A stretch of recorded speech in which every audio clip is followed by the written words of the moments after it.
Well, hello there, YouTube. Man, what another crazy, crazy peaceful morning. I need to be retired so I can enjoy all this.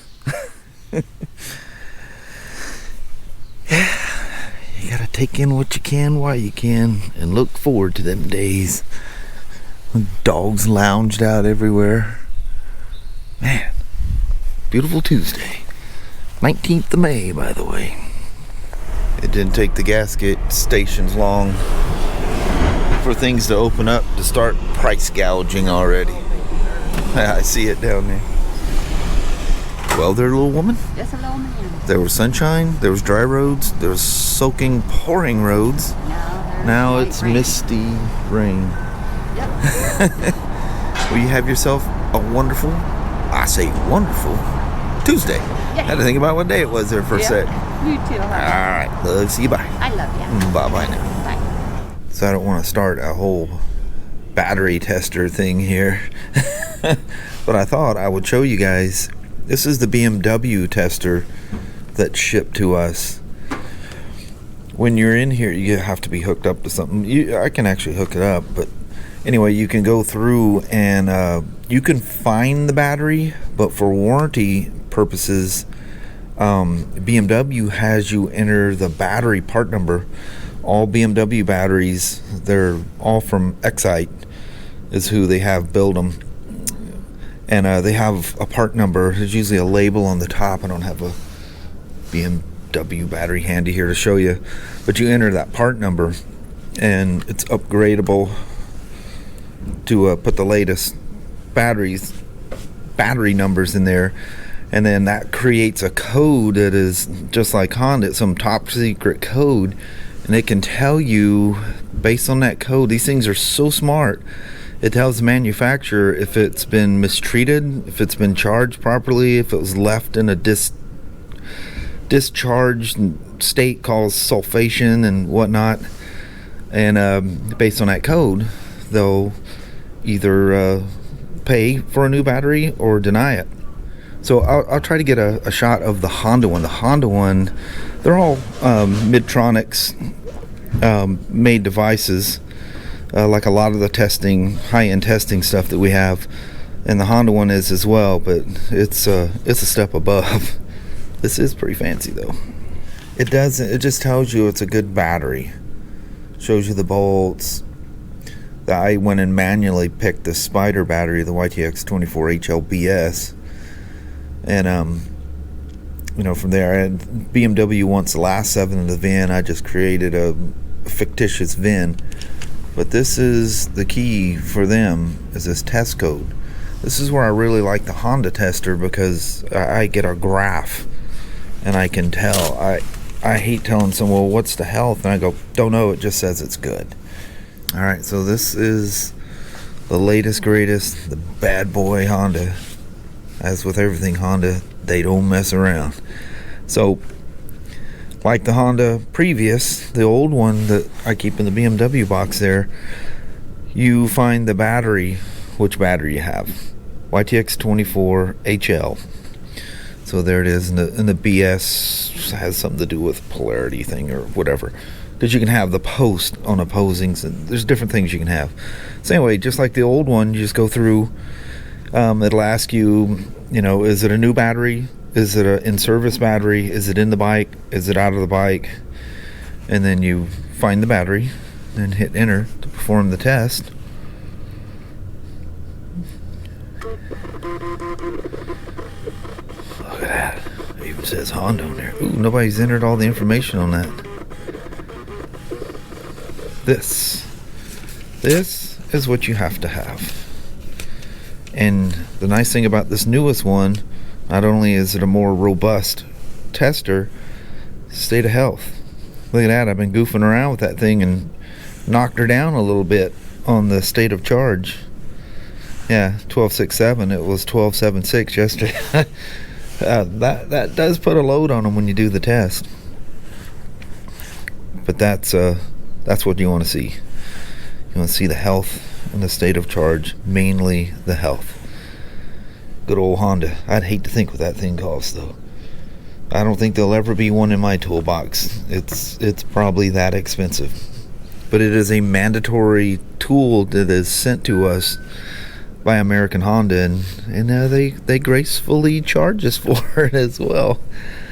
But pretty cool. I think you can cycle and see, yeah, you can cycle through and see the states and the charge, and there's your test code. And just like BMW, you have to have that code if you're doing any kind of warranty thing. And there's some magic in that code, I'm here to tell you. And they can flat out tell you immediately yes or no. Abused battery, neglected battery, or a bad battery. You'd be shocked how infrequently it's a bad battery. Really, really, really rare. Especially if it says Yuasa or it says Excite, like the ones BMW and Harley uses. So a salesman just went and picked this thing up. I guess it was just purchased last week. At the time we had very little fuel, so we're only able to put a little bit in it. And so it was ridden around, got there, everything's fine, ran perfect. Customer went somewhere and purchased gasoline, and yeah, it does not smell like gasoline. When you're trying to start it, you can smell it when you put the funnel thing in there because it opens the flap. While you're trying to start it, it just kind of goes gung, gung, gung, gung, gung, gung, gung, gung. Well, it kind of almost has a diesel smell to it, but when you stick that in there, you can smell the gas in the tank. None of us can identify what we're smelling. I'll look down with a camera scope. I don't see any signs of water in the fuel, and they run really weird when you try to run diesel through them. But the O2 sensor, which is right here, is throwing a code saying it's actually saying both. It's both too rich and too lean. It's a fuel problem. It does not smell like gasoline in there. So the fuel pump is sitting, you can actually see the cap for it right now. Let's see if you guys can see that. The cap for it right there. But this tank cover has to come off, which is pulling the pan out, pulling this top cover off, pulling the dash out of the way. Of course, the color panels have to come out. All the wiring has to be undone that's attached, that's clipped to this underneath these covers, if you've ever seen them without the covers on it. And then pull the fuel pump out of it and try to suck out whatever's in there. Yeah. Watch the gas station you go to. Never trust a jerry can or any kind of gas can sitting around your house. Go to a tier 1 gas station. Just search on your, whether it's Android or Apple, search for tier 1 fuels and download one of the apps that tell you where them stations are. Otherwise, it needs to be a Chevron, Texaco, or Shell. So I pulled the top tank cover off. It's really not that bad. I mean, it's just body panels, and it hooks in a couple places. The whole thing comes off and exposes the fuel pump. It has a non-reusable Oetiker clamp, so you need to make sure you have an Oetiker clamp, a 15.3 millimeter Oetiker clamp. I need to zip tie that back down, but I'm not sure I'm done with everything. So pulled the fuel pump out, sucked and dried the fuel that was in there. It almost smelled like kerosene. It was a weird green color. Whatever that is, I don't know. Some here saying that could be diesel, could be kerosene. But anyway, it's out. It stunk. Put some fresh fuel in there. She doesn't go cack and smell like diesel or something coming out of the exhaust. It does try to run, but it will not idle. I mean, it fires up just like it's about to go and just goes but it doesn't have that weird, yeah, it didn't like that fuel. So it's a cold engine. that probably shouldn't even read any oil on that dipstick whatsoever. It is sitting perfectly at the full mark on a stone cold engine. I'm telling you.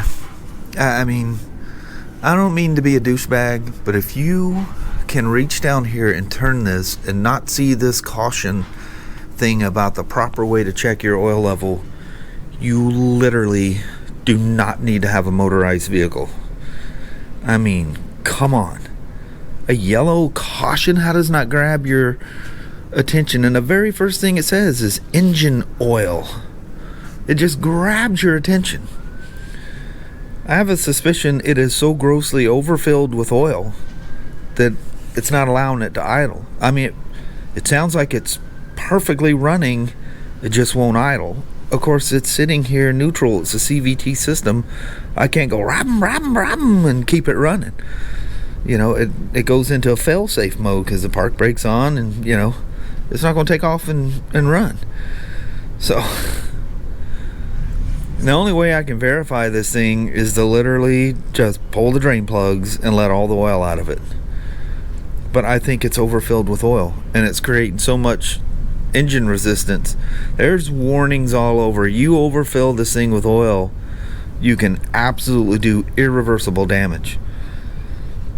It's better to be at the bottom of your dipstick than anything above the max mark. But anyway, I'm out of time. It's actually after 5, and I'm the only one here. I need to lock everything up and alarm everything down here, so on that, I'm bailing out. But it's not fixed. She's, I guess you could say, half fixed now. Had to plug everything in to get it to run because all this gets disconnected. It's all, this I take off because it just makes it easier to get this panel in and out.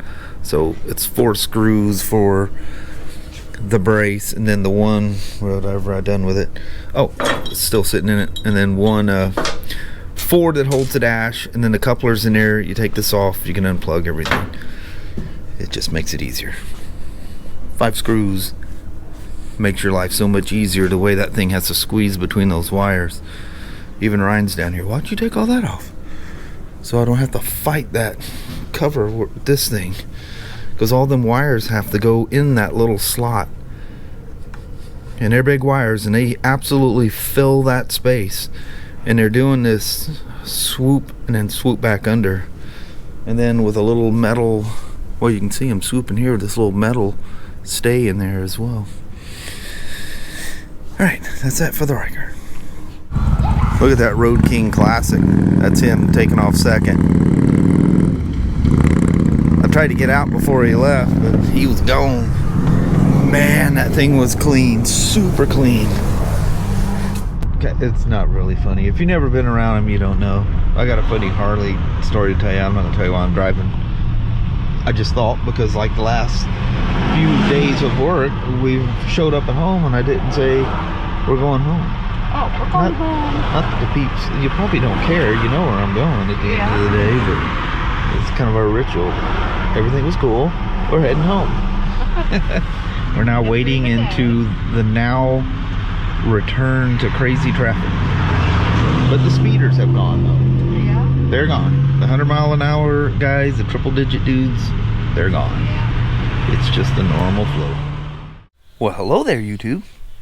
How the heck are you guys doing today? Not quite so pretty out here today, but it's not raining.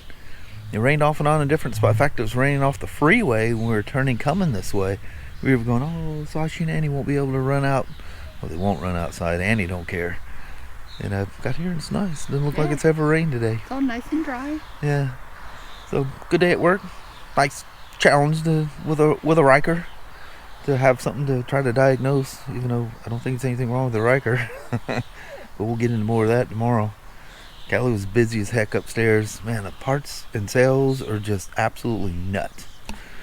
But I want to tell you a quick thing. A guy that just bought a used Harley, Devin, one of our salesmen, he goes, I just sold this guy this Harley and he has some problems. So I go, what's going on? He goes, the headlight's cutting in and out. And he goes, it's got some vibration or something. So I go out there and as soon as I walk up, the guy's sitting on it and it's idling. And he had somebody put a headlight. The previous owner, it was a used one. It was like a 05 or 06 Road King, and headlights modulating. Had one of the, the inexpensive day makers in there. And it's like, oh, that's just a thing. I said, you can pull the headlight off and get in there and just disarm that thing, just unplug it. It's just an interrupter in between the headlight. Oh, and he goes, but it shakes. He goes, look at this, it shakes. Well, he's had a couple of Harleys before, but they were Softails, B motors. So I go, oh yeah, I said, this doesn't have the counterbalancers. And the nice thing is, if you drive it down the freeway, which a Road King's great for, your hands aren't going to go numb. He sat there for a second, he goes, you mean that was me? He goes, that was the bike, it's not me. And I go, yeah. He goes, I just figured because I was a fat F. He's a big old boy. He goes, yeah, I noticed that on those things. He goes, I was great everywhere, but going down the freeway, my hands always went numb because I just thought I was a big guy and put too much weight on the bars or something. I said, nope. I said, you just got to be careful you don't go to sleep on this one, because it's like a fancy massage chair. The exhaust note, no rumble, no shake when you're going down the road. And he goes, well, I noticed that when I take off it goes away. I said, yep.